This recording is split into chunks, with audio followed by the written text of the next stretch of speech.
Today I'm giving away a free t-shirt, bring you a Comic Hero Throwdown Showdown fight, revealing the books I bought this week, and, if I screw up, a blooper reel. How y'all doing? I'm Victor, and you are watching the Comic Hero Show.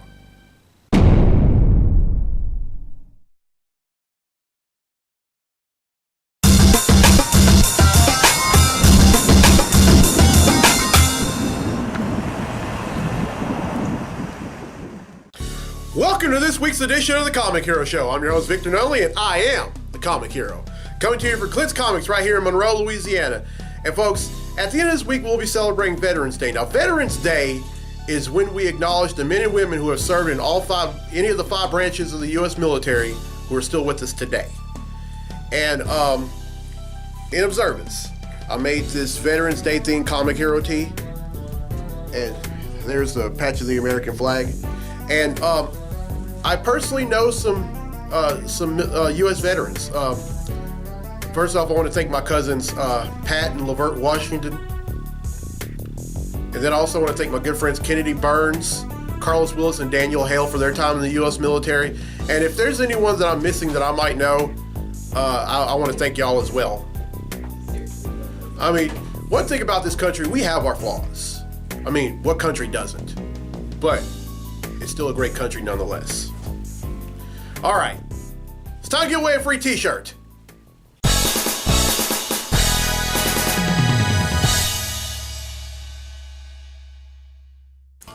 All right, last week's episode, I asked, what is Luke Cage's real name? Well, the answer is Carl Lucas. And 6 people have answered correctly, and because they answered correctly, their names have been entered in drawing for a free tee, which is about to take place. So the winner for the free tee for this week's episode is Scott Rogers from Monroe, Louisiana. So congratulations, Scott. You win yourself a free Comic Hero tee. All right, here's the question for next week's episode. When the Incredible Hulk made his debut in 1962, his skin color wasn't green. What was it? Everyone who answers correctly will be entered in a drawing for a free Comic Hero tee in next week's episode of the show. All right, now Brian Ferguson from Athens, Louisiana, has requested a Comic Hero Throwdown Showdown fight, and this one takes place at night, and it's on the streets. Representing DC, we have Batman, and representing Marvel, we have Ghost Rider. These two are going to duke it out in a segment I like to call the Comic Hero Throwdown Showdown. Welcome to the Comic Hero Throwdown Showdown. Today, it's Batman vs. Ghost Rider. Batman possesses genius-level intellect and peak human physical and mental conditioning. He is an expert martial artist and hand-to-hand combatant, expert detective, and utilizes high-tech equipment and weapons. Ghost Rider possesses immense superhuman strength, stamina, agility, reflexes, endurance, and durability. He also possesses an enchanted Hellfire chain, motorcycle and shotgun, invulnerability to fire, heat, lava, and flames, pin and stare, resurrection, immortality, regeneration, accelerated healing factor, and the ability to project regular ethereal flame and travel between interdimensional realms and along any surface. Who will win? It would start out as a chase, with Batman doing the chasing. Just as the Dark Knight catches up to Ghost Rider, the latter manipulates ethereal flames at the Batmobile. Too bad the Batmobile is fireproof. Batman knocks Ghost Rider off his motorcycle and sends him rolling 30 yards on the street. Batman then asks Alfred to deploy his armored suit. After all, Batman does his homework on folks. As soon as Batman gets in the suit and goes on the offense, Ghost Rider whips out his enchanted Hellfire chain, wraps it around Batman, and swings him into various buildings, light poles, and vehicles. After doing so for a few seconds, Ghost Rider rips off the head of Batman's armored suit and gives him the pin and stare. This normally causes a person to die instantly, but not the Cape Crusader. Ghost Rider asks, "You must be mentally ill." Batman asks, "Why do you want to know?" Ghost Rider replies, "The pin and stare has no effect on anyone mentally ill." Batman replies, "Good. Now get out of my city." This fight ends in a draw. And that concludes this fight on the Comic Hero Throwdown Showdown. Alright, well, I hope you enjoyed the Comic Hero Throwdown Showdown fight, and if you have a request for a fight in a future episode, contact info is down there. Now then, let's get to the comics I bought this week. Comic books I bought this week. Alright, first up is Supergirl number 3. Now, this is part 3 of the Reign of the Cyborg Superman story arc. And in the New 52 version, rather, the Cyborg Superman is Supergirl's biological father, Zor-El. Now, he wasn't always a Cyborg Superman. He was just Zor-El, but then after Krypton exploded, Brainiac was looking around and he ended up finding Zor-El half dead, and then he rewrote his Kryptonian DNA and then called him Cyborg. And he is finally on Earth to come after his daughter, and this is a continuation of that. Good book, too. Alright, next up is Superwoman number 4. This is part 4 of Who is Superwoman. Now, a lot of things have been going on in this book. For starters, there have been 2 Superwomen in the first issue. There was the New 52 version of Lois Lane and the New 52 version of Lana Lane. Well, the New 52 version of Lois Lane perishes at the hands of a female version of Bizarro. And Lana Lang, for some reason, has been pro Lex Luthor. Now, you know that's never a good idea in any universe that you're in. And, someone ends up kidnapping Lex Luthor and then breaks his legs. We find out that the person behind all this is his sister, who had been thought to be in a catatonic state, Lena Luthor. And then, all of a sudden, she gets this armor, and then she starts calling herself Ultra Woman. And then, and to top all that, Lana is dying. And it's all because of the powers that she received after the New 52 version of Superman died. Alright, next up is The Flash, number 10. Now, this is part of a new story arc. In the last issue, we find out some very interesting things. All 3 speedsters, the New 52 version of The Flash, the other Flash, who happens to be the pre-Flashpoint Wally West, and then the new Kid Flash, the New 52 version of Wally West. By the way, they're not the same person. They're actually cousins. And I'm about to explain why in a minute.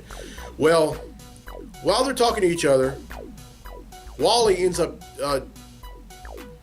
shaking Barry's hand, and then all of a sudden Barry feels the very awful residual feelings from effects of the Speed Force, and then he goes completely no filter, and he reveals to Kid Flash that the Reverse Flash, aka Daniel West, is his father and not his uncle. After this, Kid Flash ends up running away. Not really. I guess he didn't realize that that Barry wasn't exactly in his right mind when he said that. And then Wally, the pre-Flashpoint Wally, his cousin, goes after him and says, "Hey, he didn't mean that." And and he talked about how he grew up in the broken home that he grew up. And then Wally started feeling better about everything. And now in this issue, they go up against a villain called the Shade.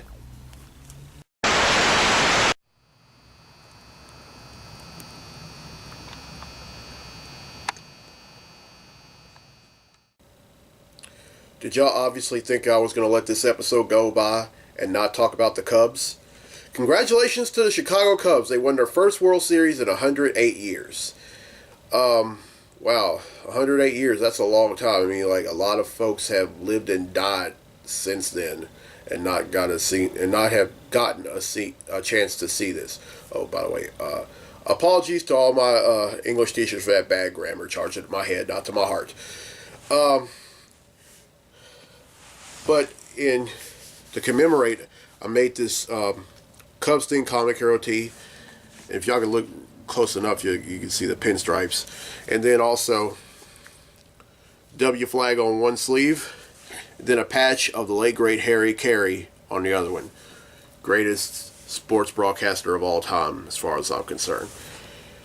And I'm not doing that to kiss up to any Cubs fans. I mean, I have heard him, and guy was one of a kind. And I know he's somewhere up there in heaven. He is very proud of the team that he broadcasted for so many years. I mean, they finally did it. Now, yesterday, I went over to Clint's, and the reason I did was, for two reasons. One, I was meeting my good friend Ashley Wallace to give her a T-shirt. So, Ashley, I know you're watching. I hope you enjoy your T-shirt. I know you do. And also, I was up there to buy some dividers. But then I ended up stumbling upon this one book, and that book is Cyborg number 3. Now, this is the new Cyborg series that's written by Spider-Man the Animated Series series writer John Semper Jr. And it's drawn by Paul Pelletier. And, well, actually, this issue is drawn by Will Conrad. But haven't gotten around to read it yet, but I will. You know I will. Cyborg recently found out that his father had some kind of backup plan in the event that he would go rogue, and it involved killing him. Yeah. I know he's not going to win Father of the Year anytime. Boo, Dr. Silas Stone. But anyway, with that book, that brings the total number of comics that I bought since December of 1997 to 7,540.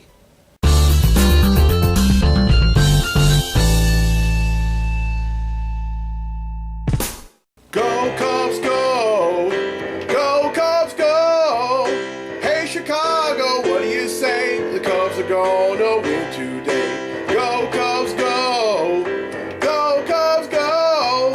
Everybody, don't you know it's time to get back to the show. Alright, next up are 2 issues of the same book, and that book is Green Lantern and Hal Jordan and the Green Lantern Corps. And I have Hal Jordan and the Green Lantern Corps number 7 and Hal Jordan and the Green Lantern Corps number 8. Now this is part 7 and 8 of Sinestro's Law. Now, Hal Jordan has recently decided to become a Green Lantern. Just at the same time that the Green Lantern Corps, or the surviving members of the Green Lantern Corps, have come back from being lost in space and time. Well, they're both having to go up against the Sinestro Corps, who have now taken shop at the center of the universe where Oa used to reside. And it's not looking good, folks. They've already kidnapped Guy Gardner and tried to baptize him with fear and pretty much expunge all the will that is inside of him. And then Hal Jordan tries to go up against him, and he's brutally injured. But then Saranic Natu, who is actually Sinestro's daughter, saves his life, and then reveals to him that he's not the only. That there are actually some good Sinestro Corps members, and not all of them are merciless. And then, but these are continuations of that story arc, and it's also a great read. I guarantee it. All right, next up is Action Comics number 967. Sorry, folks, I had to look at that. I still have to remember that it went back to its original numbering after DC Rebirth. But Lex Luthor, after the New 52 version Superman had died, has pretty much called himself the new Superman of Metropolis, donning some Superman mechanical suit. Now if I'm not mistaken, I think this takes place before the events of Superwoman, and or right before he gets his legs broken, rather. Of course, the pre-Flashpoint Superman, who's now the Superman of this universe, isn't very thrilled with this. and he keeps he's been trying to keep a watchful eye on him just to make sure he doesn't do anything sinister. And he recently found out that the new 52 version of Clark Kent, or this person masquerading as Clark Kent, since Action Comics returned to its original numbering, found out that he was actually legit, and that Superman recently came to Earth. And then when he found out that Clark Kent was in danger, he said, okay, I'm going to give you a safe place to hide. I'll assume your identity. I don't know how Jerry Siegel and Joe Shuster would think about that. But hey, it sort of works. And then lastly, Captain America Steve Rogers #4. Now this is the first tie-in to Civil War II. I'm very behind on Civil War II as it is, but what I can tell you what's been going on in this book is that a lot of stuff has been going on. Now during Avengers standoff assault on Pleasant Hill, the Kobik, who was the sentient, who was a cosmic cube turned sentient, had restored Captain America's youth and the super soldier serum that was in his DNA. But she did it. But it came with a cost. She also led Steve Rogers to believe that he had been an agent of Hydra the whole time, which is not true. And a lot of folks have been, I mean, this is a great story arc. I mean, at first, when I read the first issue, I was crying foul just like everyone else. But then in #2, when it revealed all this, I thought, well played, Nick Spencer. Well played. All right, that's 7 I bought, which brings the total number of comics that I bought since December of 1997 to 7,547.